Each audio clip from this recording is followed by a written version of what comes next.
एक बार बिहार की जनता को और सिवान की जनता को सोच बदलने की जरूरत है। एक को, नेक को और सच्चे को, स्वच्छ को, अच्छे को चुनने की जरूरत है। राष्ट्रीय स्वजन शक्ति पार्टी ये A to Z का पार्टी है और पार्टी का नारा है कि हमें जात नहीं, हमें जमात चाहिए, सभी वर्णों का साथ चाहिए। तो और मैं समस्त सिवान के लोगों से और जनता जनार्दन से कहना चाहूंगा कि एक बार नेता नहीं बेटा चुने। लोकसभा चुनाव कवर करते करते आज फिर हम सिवान में पहुंच चुके हैं। सिवान में अभी हमारे साथ राष्ट्रीय सब जनशक्ति पार्टी के राष्ट्रीय महासचिव हैं, जो कि यहाँ से लोकसभा के प्रत्याशी भी हैं। इनसे तमाम सारी बातें करेंगे कि आखिर ये किन किन मुद्दों पे चुनाव लड़ेंगे। सर, आप जब जनता के बीच जा रहे हैं तो किन किन मुद्दों पे आप बात कर रहे हैं ताकि आपको सपोर्ट मिल रहा है? देखिए, बहुत अच्छा जनता का प्यार, आशीर्वाद, दुलार मिल रहा है। अच्छा। और आज हमें सिवान का जो मंदिर है हनुमान जी का जी, और हमारे बाबा हैं महंत बाला जी और बहुत अच्छे संत हैं। अच्छा। तो आज इनका भी दर्शन करने का मुझे सौभाग्य प्राप्त हुआ और समझिए कि मेरे गार्जियन स्वरूप। तो और मैं समस्त सिवान के लोगों से और जनता जनार्दन से कहना चाहूंगा कि एक बार नेता नहीं बेटा चुने। चुनाव से पहले तो सब कोई यही बात कहता है, लेकिन चुनाव जीत जाने के बाद सब कोई नेता ही हो जाता है, कोई बेटा नहीं रहता है, किसी से मुलाकात नहीं होता है। बेटा शब्द जो है ना, बेटा कोई नहीं कह सकता है। अच्छा। क्योंकि आज जितने भी प्रतिनिधि हैं सिवान में खड़े हुए, ये सभी प्रतिनिधियों का उम्र 50, 55, 65 और 75 के करीब में है। तो 75 साल का नौजवान नहीं हो सकता है। जब भी होगा तो 30-35 तक हो सकता है।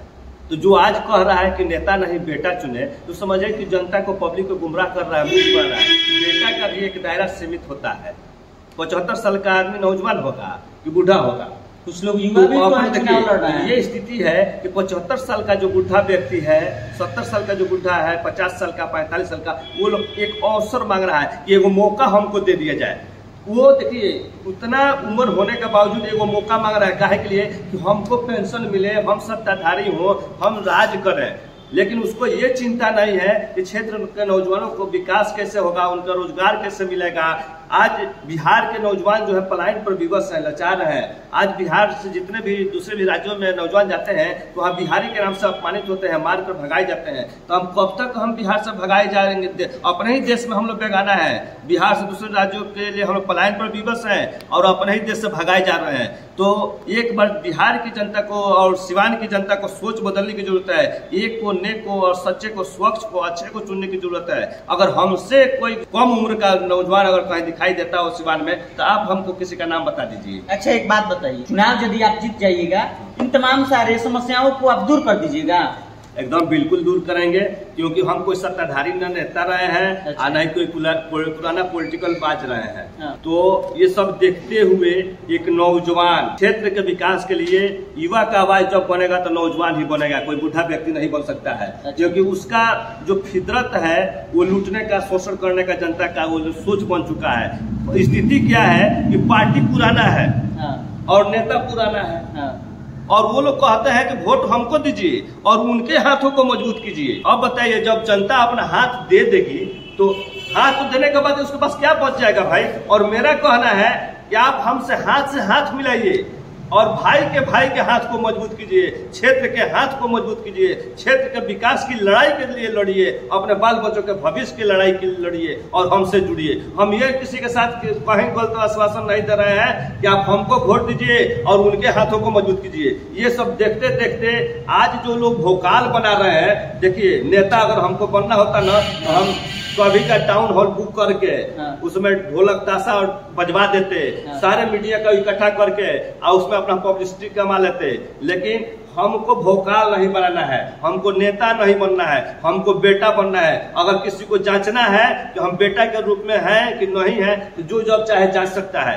हम देखिए, हम उस रूप को, हम सिवान को उस रूप के तरफ ले जाना चाहते हैं, उस गति को प्रदान करना चाहते हैं कि सबका सम्मान, अधिकार का लड़ाई हम लड़ना चाहते हैं। जो 12 बजे रात को हमको चाहे तो डायरेक्ट कॉल कर ले, अपने यहाँ बुला ले। आज जितने लोग खड़े हैं तो भौकाल इतना बना चुके हैं कि किसी आम नागरिक को आज के डेट में अगर बिना चुनाव जीते कि अगर किसी को मिलना हो तो पैर विकार लगेगा, नॉर्मल नहीं मिल सकता, नॉर्मल नहीं मिल सकता है। अच्छा। और हमारे पास लोग एनी टाइम कभी भी किसी तरह का हमारे पास ना भौकाल होगा, ना कोई बाहुबल होगा, ना कोई शक्ति होगा। ठीक है, आप मालिक है, जनता मालिक है, हम सेवक हैं, और सेवक से जब चाहे अधिकार मिल सकता है। क्या लग रहा है युवा राजनीति में आएगा तो बड़ा बदलाव हो सकता है? एकदम बिल्कुल होगा। युवाओं को राजनीति में बढ़ावा देना चाहिए। देखिए, हम जिस स्कूल से आते हैं सबको मैं बता देना चाहता हूँ कि पुराने लोगों का कहना है, कथन है कि रघुकुल रीति सदा चली आई, प्राण जाए पर वचन न जाए। हम स्वच्छ हैं, अगर जनता स्वच्छ है तो अपने बाल बच्चों के लिए वोट करे, और एक बार नेता नहीं, एक बार महेंद्र सिंह के हाथों को मजबूत करे बेटा के रूप में। आप अभी जा रहे हैं, समाज में मिल रहे हैं लोगों से, तो किन किन मुद्दों पे आप चुनाव लड़ेंगे? देखिए, मुख्य मुद्दा कुछ होना चाहिए, 5 ऐसा मुद्दा बताइए जिस मुद्दे पे आपको लोग वोट करें। देखिए, हम जहाँ भी जा रहे हैं हम साफ कह रहे हैं कि अगर हम आपके जैसा हैं, आपके जैसा दिखते हैं, अगर कोई गार्जियन है तो भाई आप हमको बेटा बनाइए, अगर कोई नौजवान है तो भाई आप हमको भाई के रूप में सुनिए, एक मौका दीजिए सेवा का, नेता मत बनाइए। और हमारा जो मुद्दा है, देख लीजिए, किसी अब एक चीज भूल रहे हैं, हम बता रहे हैं, और लोग जो कैंपेनिंग कर रहे हैं, कहीं टेंट गिरा रहे हैं, कहीं माला गाला में पहन कर भाषणबाजी कर रहे हैं, तो वो लोग आज टेंट गिरा रहे हैं तो जनता को जो खिलाएंगे तो जनता का विकास रोकेंगे, लूटेंगे। कहीं से कोई अगर निर्दलीय लड़ रहा है, चाहे कुछ भी लड़ रहा है, तो निर्दलीय लड़ रहा है तो जाके कहीं सटेगा, दूसरे का हाथ को मजबूत करेगा। और हम खुद पार्टी हैं, पार्टी के राष्ट्रीय महासचिव हैं, हम कहीं से टिकट खरीद बिक्री करने का काम नहीं किए हैं। हमारी पार्टी जहां भी जिस भी सीट पर चुनाव लड़ेगी वहाँ फ्री ऑफ कॉस्ट हम अपना कैंडिडेट खड़ा करने का काम करेंगे। हमको पैसा नहीं, परिवर्तन चाहिए। अगर जनता को हित का विकास का काम करना है तो पैसा का काम नहीं है, विकास होना चाहिए, स्वच्छ होना चाहिए। और हमारा मुद्दा जो है, सिवान के सभी विद्यालयों में बिजली बेंच पंखा शीघ्र लगाए जाएंगे। सिवान के सभी अस्पतालों में 24/7 समुचित चिकित्सा व्यवस्था होगी। सिवान के सभी गाँव कस्बों की सड़कों का शीघ्र निर्माण किया जाएगा। सभी अस्पतालों में 5 लाख तक का मुफ्त चिकित्सा एवं चिकित्सा फी 300 रुपया मान्य होगा। प्राइवेट अस्पतालों में सिसवन ढाला और मैरवा ओवर ब्रिज का निर्माण शीघ्र किया जाएगा। युवाओं को योग्यता के अनुसार रोजगार की समुचित व्यवस्था की जाएगी। विदेश आने जाने के लिए सिवान में ही इंटरव्यू और मेडिकल एवं सभ्य हवाई अड्डा से अंतर्राष्ट्रीय उड़ान की व्यवस्था की जाएगी। स्थानीय 20 किलोमीटर का टोल माफ किया जाएगा। महिलाओं को स्नातक तक फ्री शिक्षा, दिव्यांगों की ई-रिक्शा, वृद्धा पेंशन 1000 रुपये प्रति माह, किसानों को सस्ती मलगुजारी, सस्ती खाद बीज तथा नहरों से सिंचाई की व्यवस्था की जाएगी। सिवान 2 वर्ष में पूर्ण रूप से अशिक्षा, बेरोजगारी, बाढ़ एवं अपराध मुक्त होगा। सिवान में उद्योग लगाने के लिए सभी इंडस्ट्रीज को आमंत्रित किया जाएगा। सिवान के सभी घरों में बिजली शीघ्र उपलब्ध कराई जाएगी। ये हमारा घोषणा है। ये समझिए कि जो है ये कन्फर्म है, इस काम को हमको करना है। हमको रहेगा कि पूरा भी होगा? पूरा होगा, उसने बोला जनता एक बार हमको मौका दे, हमको 5 साल के लिए नहीं चुने। आज तो देश की आजादी का मान लीजिए 78 साल से ऊपर हो गया, 78 साल हो गया। इन 78 सालों में सभी राज्य जो है विकसित प्रदेशों में घोषित हो गए, सम्मिलित हो गए, और हम लोग उस राज्य के निवासी हैं जहाँ के हमारा बिहार है जो अति पिछड़ा राज्य में संवेदनशील घोषित हो गया। और केवल यहाँ लोग जाति और धर्म के पीछे लड़ते रहे, बाप दादा लोग अपना भविष्य गंवाते रहे और आज नाती पोता लोग भी गंवा रहे हैं। तो इसलिए एक बार विकास चाहिए तो हमको काम चाहिए, तो हमको 5 साल नहीं चाहिए। मात्र हम जनता से अपील करना चाहेंगे कि 2 साल के लिए एक बार बेटा के रूप में मेरा साथ समर्थन देने का काम करें। 2 साल में अगर उस काम को हम नहीं करते हैं, जितना कुछ इसमें हम लिखे हुए हैं, तो जो जहाँ थे बिल्कुल वहाँ चले जाएंगे, जनता आजाद। यानी ये पहली बार एक कोई ऐसा नेता है जो, यानी प्रत्याशी जो है, चुनाव लड़ने से पहले ये घोषणा कर रहा है 2 साल के अंदर ये काम नहीं हुआ तो मेरे को पद से हटा दीजिए। जी बिल्कुल, हम नेता नहीं बना है। काम नहीं तो वोट नहीं, काम नहीं तो वोट, काम नहीं तो वोट नहीं। जितने सत्ताधारी लोग रहे, अगर विकास का काम किए होते तो सिवान की जनता भगाने का काम नहीं करती, बहिष्कार करने का काम नहीं करती। जनता कहती कि आजीवन ही मेरा नेता यही रहेगा। तो काम तो किए नहीं, केवल मुद्दा जो था वो सब कुछ समझता है, जनता जान चुकी है। ये लोग कहते हैं कि जानता, जनता नहीं कहते हैं, कहते हैं लोग कि जानता कि किस विचार के वो नेता है, और लेकिन फिर भी जाके वहाँ गिर रहा है। ठीक है, तो यानी ये सब झांसा दिया, सब झांसा। तो अपना काम बनता और भाड़ में जाए जनता।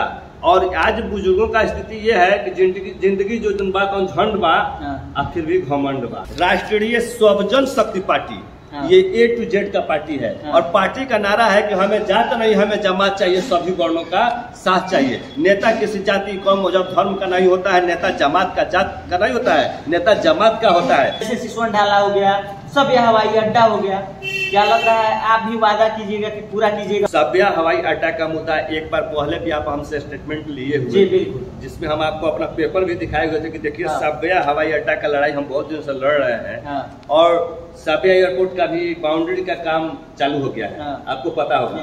ट्रांसफार्मर जला हुआ है, दिखाइए। वहाँ के उप मुखिया अरुण सिंह जी हैं, आपके मीडिया में बोल रहे हैं, दिखा भी रहे हैं। जाकर के कोई भी व्यक्ति हीर मकसद बदली में पता कर सकता है। 10-12 दिन से ये गांव अंधेरा में पड़ा हुआ था, और हमारे प्रयास से 9-4 का लेटर है ना, देखिए तुरंत हम लोग डीएम साहब को, सहायक विद्युत अभियंता सिवान, कार्यपालक विद्युत अभियंता सिवान, विद्युत अधीक्षक अभियंता छपरा और सीएमडी साहब पटना, चारों जगह भेजे। 12 घंटे के अंदर वह ट्रांसफार्मर लगा हुआ है। हम काम करते हैं, हम भाषणबाजी या स्वागतबाजी नहीं करते हैं कि कोई टेंट गिरा दिया, भाषण कर दिया, पब्लिक को मूर्ख बनाए, ये क्या बोलते हैं, दर्शक बना करके और फिर वहां चल दिए। दर्शक लोग भीड़ लगा कर देखते हैं, दर्शक देखते रह जाते हैं और नेता लोग गायब हो जाते हैं। तो हमको दर्शक नहीं बनना है, हमको समर्थक लेकर नहीं चलना है, हमारा जनता का आशीर्वाद और प्यार चाहिए। अच्छा, अंत में क्या कुछ कहिएगा अपने क्षेत्रवासी? सिवान के समस्त जनता से एक विनती करना चाहते हैं कि एक बार सिवान के विकास के लिए नेता नहीं बेटा चुने। बारी बारी सबको सिवान की जनता मौका देकर देख चुकी है, तो एक बार युवा बेटा चुने, नौजवान चुने, नेता नहीं। नेता तो इतने हो गए कि नेता इनके खराब हो गया।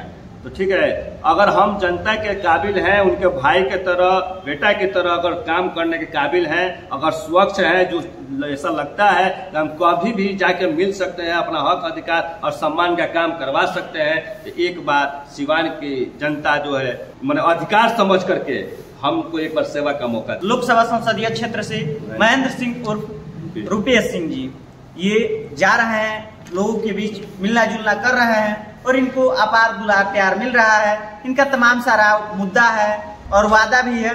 बाकी इनके बारे में क्या कुछ सोचते हैं, इनके बारे में आपका कैसा प्यार दुलार है, कमेंट बॉक्स में जरूर बताइएगा।